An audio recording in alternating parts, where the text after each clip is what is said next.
For today's video, may review tayo na langis. This is Scooter Ultra Oil with Nano Moly Oil Performance Booster from RS8. Ang napakaganda na. Ayan. Sabing swabe itong langis na to. No? I-review natin. Ginamit natin siya nung Holy Week.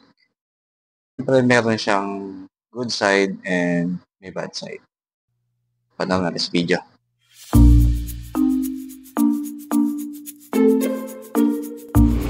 What's up guys? Ayan, meron tayong langis dito, no?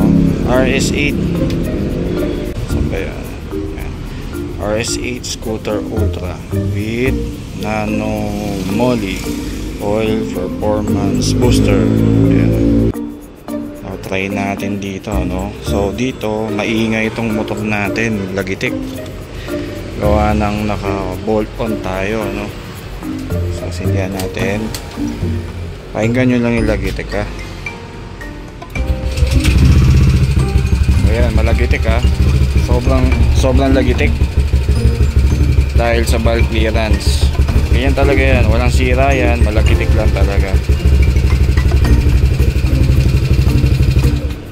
Try lang natin. Right, change oil mode, baklasan na. Yung baklasan natin. Ayan, makikita nyo, madilim na kasi eh. Pero tumutulo siya, no? Flash lang natin ng flash. Ayan. Yan guys, ay yamalug, no? Ayan. Yamalug po tayo. Dati naka-shell tayo, pero dahil nagkalat ang mga fake sa online, kaya napilitan tayo mag-yamalug. Ay, tumapon doon. Oh my god.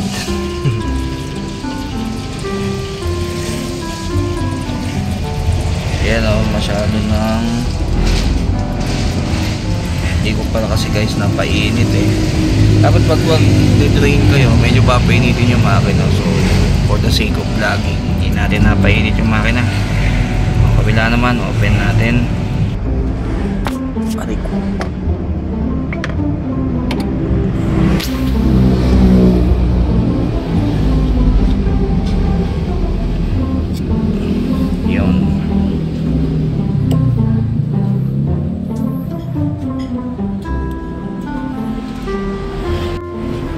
Yan, napakaganda ng packaging nito, no?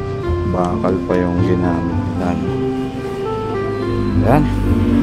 Nahipitan na natin, guys. Ilalagay natin lang is hirap mag-vlog ng kasama, no? Buksan natin. Wow. Lupit ah. Sa packaging pa lang niya, panalo na eh. So yun naman ang medyo kinakakaba ko guys, ano. Ang ganda kasi ng packaging niya. Baka naman yung content eh ano, dun bumawi, di ba? Anyway, baka naman sa una lang to, pag pumatok na tong langis na to, magmahal na rin. Ganun naman eh, karamihan ngayon.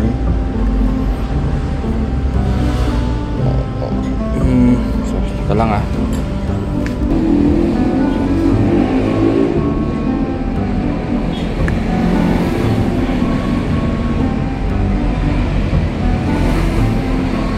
Yun guys, bago nyo siya pihitin na pabukas, hilahin nyo muna. Lalabas yung parang pinaka-titi nya. Di ba? Oh.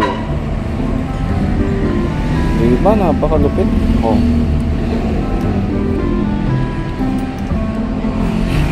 So ngayon, ikaw bilang ano, hindi mo na kailangan nung parang strainer.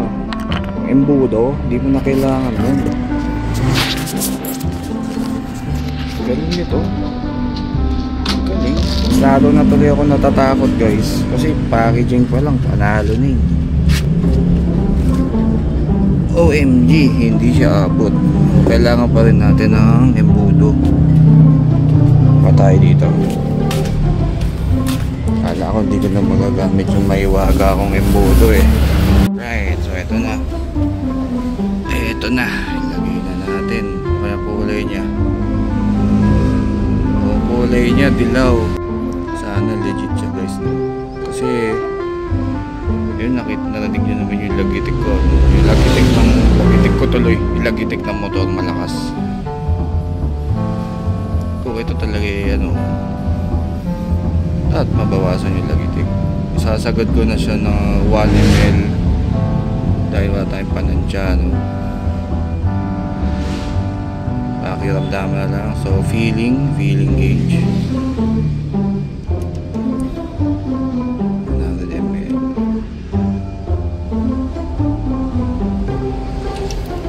So, pili ko okay na yan.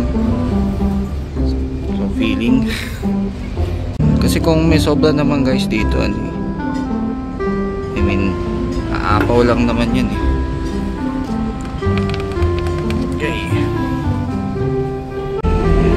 aapaw lang yan sa airbox. Pero dapat may kung as much as possible panukat eh, no? Mas maganda yun. Paandarin na natin, painitan natin for 5 minutes.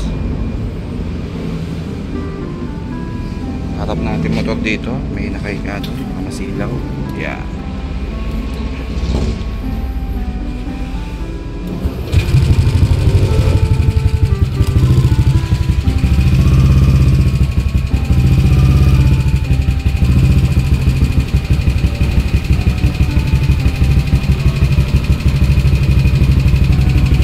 Ito ang tunog ng nakakams.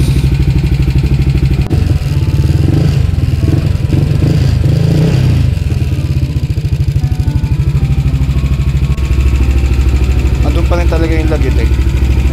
Kung nabawasan man, baka nabawasan, very minimal, pero ano talaga siya guys. Anyway, hindi pa itong tapos ng video na to. Kasasalpak pa lang natin, malalaman natin ang performance ito kapag uwi natin dito galing Holy Week. So plano namin ni Mrs. magsagada nun. Ayun guys, update ko kayo after Holy Week. Ciao guys. Change oil na tayo, no? So ito yung quality ng oil niya. Mapula pa. Yun, no?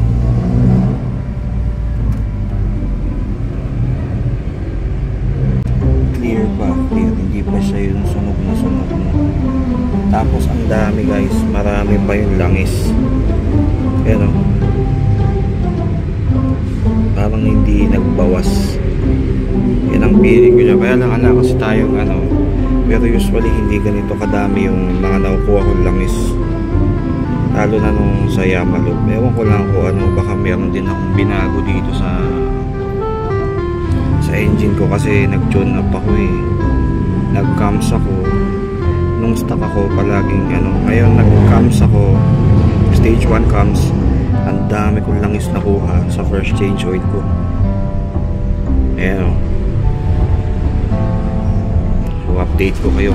Mukhang legit ang performance ni RS8 School, ni RS8 Ultra. Yan ang pinapakiramdaman ko pa yung sa vibration.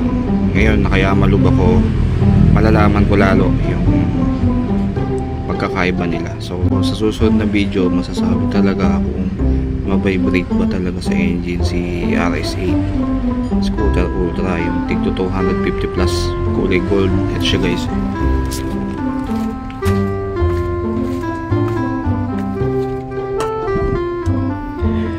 Otherwise pag hindi siya ganun ka, I mean pag ma-vibrate tong si Yamalub, this i-change oil interval ko na 1.5, ito na magiging langis ko dati. Yung, so yun guys, nalaman natin doon sa video ko na itong RS8 Scooter Ultra na oil is napakaganda talaga niya and effective. So kung mapapansin nyo dito, yan sa ba magiging left side nyo sa screen, basta dito sa left side ng screen nyo, ito yung Yamalub. Kita ko yung halos wala ng, hindi naman halos wala. Konti na lang guys yung natirang langis, while dito sa Scooter Ultra sa right side ng screen yung napakadami pa. Isang masasabi ko dyan is legit yung nakasulat dito sa label dito sa likod. So isa-isahin natin. Long ride formula, high viscosity index, friction modifier, high resistant, high thermal, oxidative stability, racing performance, virgin base oil, tapos anti-wear. Partida, wala pa to yung nanomoly oil maximizer.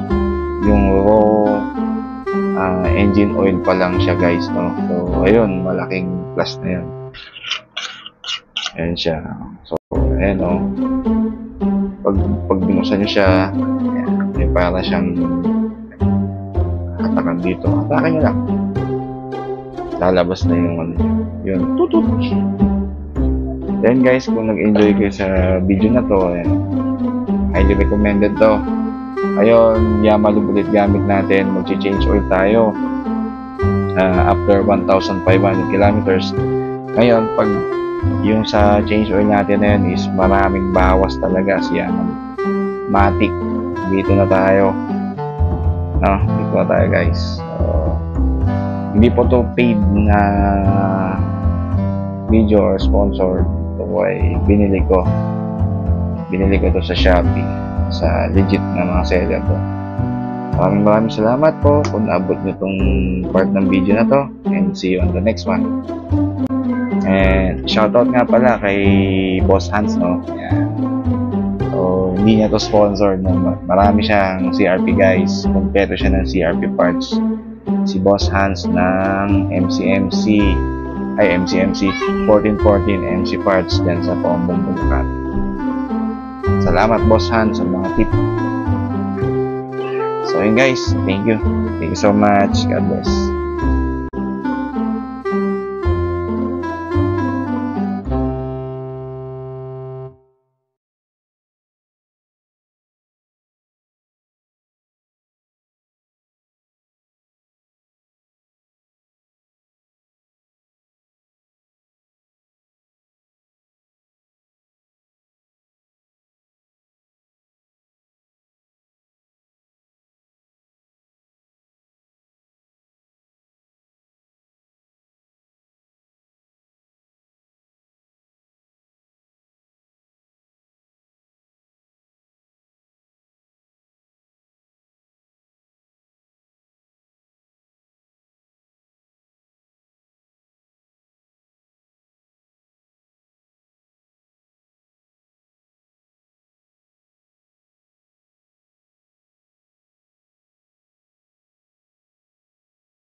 Guys, change oil na tayo, no? So ito yung quality ng oil niya. Mapula pa. Yun, no?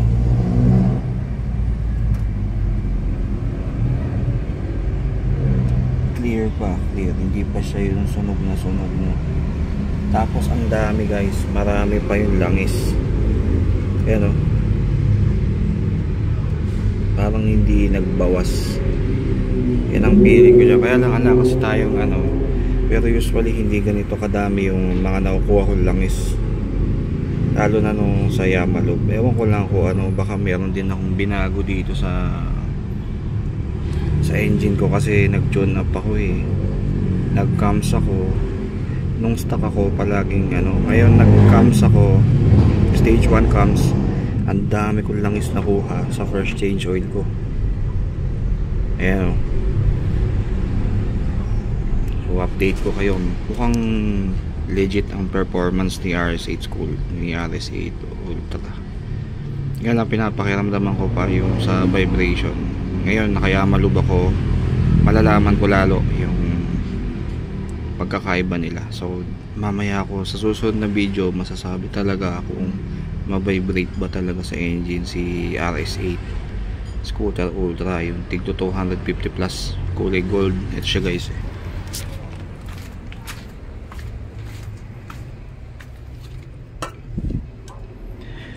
Otherwise pag hindi siya ganun ka, pag ma-vibrate tong si Yamalub, this i-change oil interval ko na 1.5, ito na magiging langis ko lagi. So Shell Advance, Yamalub, saka ito, kailangan pinagkakatiwalaan ko sa ngayon, Ride.